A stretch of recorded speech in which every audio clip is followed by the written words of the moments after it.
Today we're going to be reading the third chapter of War Horse.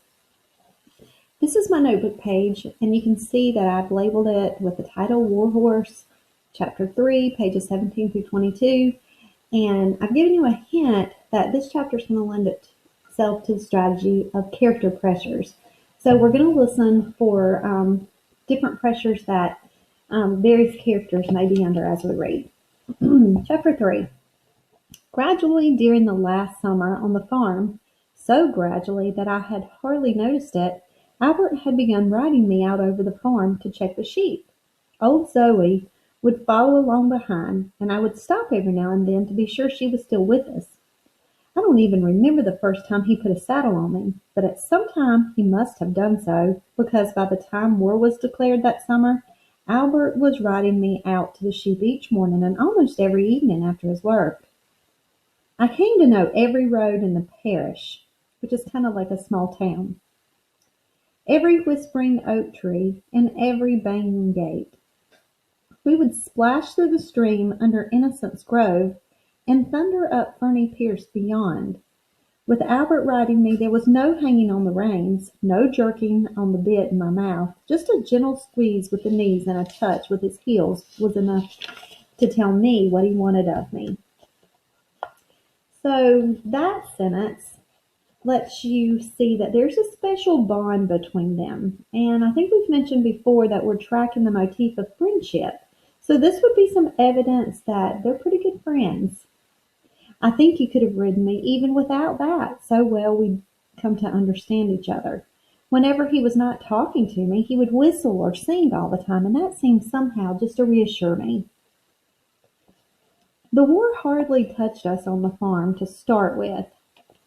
Okay, so with the author saying to start with, that's just an indication maybe of a little foreshadowing that there's trouble to come.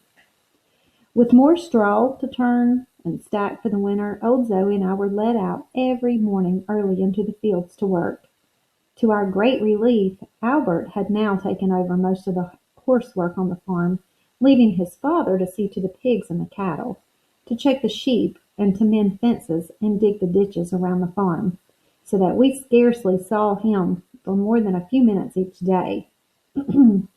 Yet, in spite of the normality of the routine, there was a growing tension on the farm, and I began to feel an acute sense of foreboding. Okay, so right here, if there's growing tension and Joey is beginning to feel an acute sense of foreboding, this again is like foreshadowing, it's building suspense. There would be a long and heated exchanges in the yard, sometimes between Albert's father and mother, but more often, strangely enough, between Albert and his mother. "You mustn't blame him, Albert," she said one morning, turning on him angrily outside the stable door. "He did it all for you, you know. When Lord Denton offered to sell him the farm 10 years ago, he took out the mortgage so that you'd have a farm of your own when you grow up. And it's the mortgage that worries him sick and makes him drink." Okay, so let's stop there for just a second. So I'm going to list Albert's dad, and he has some pressure, and his pressure is the mortgage. And it worries him and makes him drink. So the pressure itself is the mortgage. He doesn't know how he's going to pay the mortgage. So that causes him to worry, and it makes him drink. And it says that she's indicating that he did it for Albert. So let's read a little more. So it is, if he isn't himself from time to time, you've no right to criticize him. He's not as well as he used to be, and he can't put in the work on the farm like he used to. So here's another pressure. And I'm going to put just a little dash to, he's not well and can't work like he used to. He's more than 50, you know. Children don't think of their fathers as being old or young. And it's the war, too. The war worries him. So here's another pressure. The war worries him. Albert. He's worried prices will be falling. And I think in his heart of hearts, he feels he should be soldiering in France. Okay, so he feels guilty. He's not helping in the war. And he's worried about, it says, prices falling. So that means that if prices fall, then whatever he has on his farm, he won't be getting as much money for it. And that's why he's worried about the mortgage, because he may not be able to pay it. But he's too old for that. You've got to try to understand him, Albert. He deserves that much. Well, you don't drink, Mother, Albert replied vehemently. And you've got worries, just like he has. And anyway, if you did drink, you wouldn't yell at me like he does. I do all the work I can and more, and he still never stops complaining that it isn't done, and that this isn't done, and that isn't done. Okay, so let's come down a little bit, and let's write down Albert. And so Albert is under pressure that he works hard, but it's never enough to please his dad.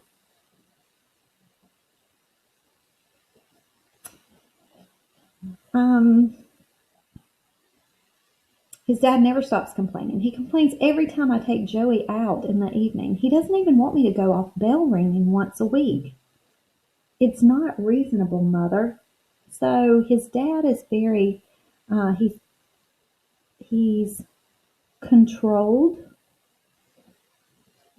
by his dad and has little freedom. Okay, all this is found on page 19, and this was found on page 18.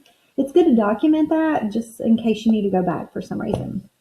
I know that Albert, his mother said more gently now, taking his hand in both of hers, but you must try to see the good in him.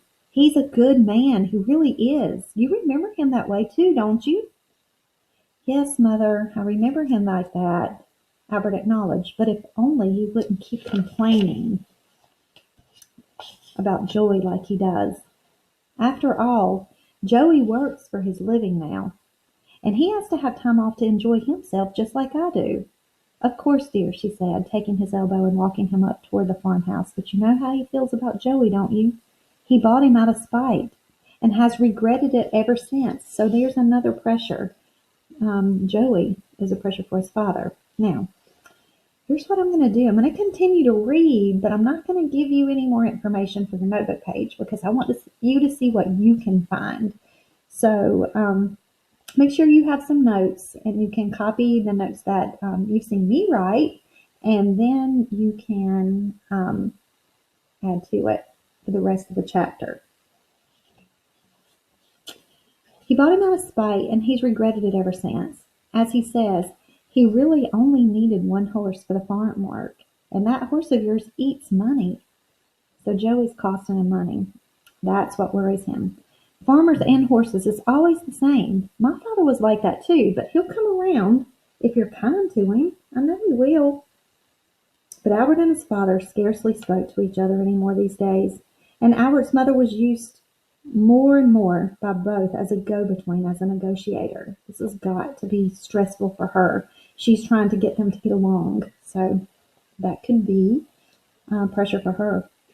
It was on a Wednesday morning with the war, but a few weeks old, that Albert's mother was again arbitrating between them in the yard outside. As usual, Albert's father had come home drunk from the market the night before.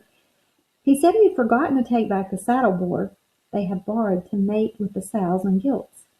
He had told Albert to do it, but Albert had objected strongly, and an argument was brewing.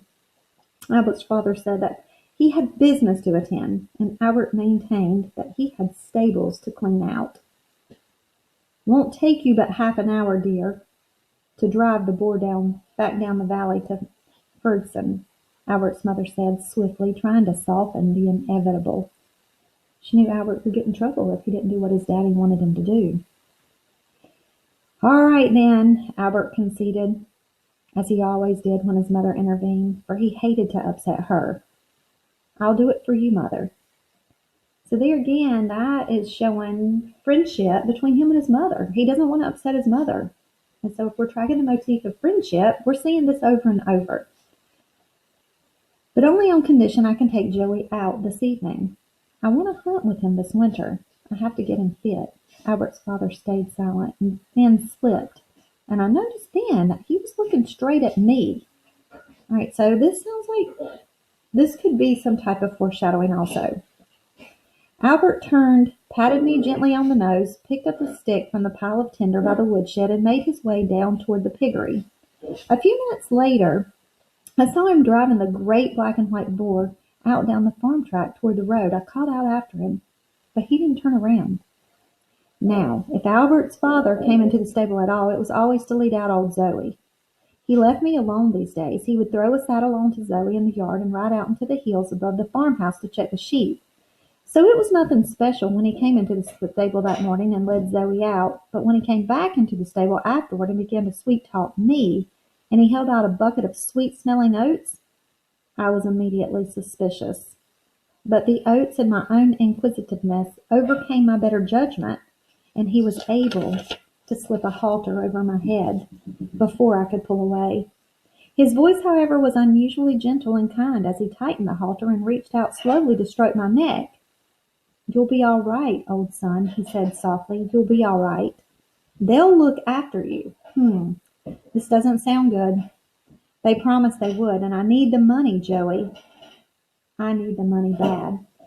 So this ends with making me think that in chapter 4, if his dad needs the money and he's taken Joey somewhere, that this is probably not a good indication that Joey's going to be around when Albert gets back. They sent Albert on a little errand as well. So, and I'm sure Mom wouldn't want him to be there if his dad was taking Joey somewhere. So that's got me thinking that things may not be good in chapter 4, and we'll find out. So what you're going to do now is you're going to finish up this pressure chart. You're going to add Albert's mom to it, and you are going to jot some pressures that she's under and maybe some that Albert could be under that we didn't list, and Albert's dad maybe that we didn't list. And you can even add to your chart if you want to and add some of the pressures that Joey may be facing, because at this point I would say he's probably pretty stressed out.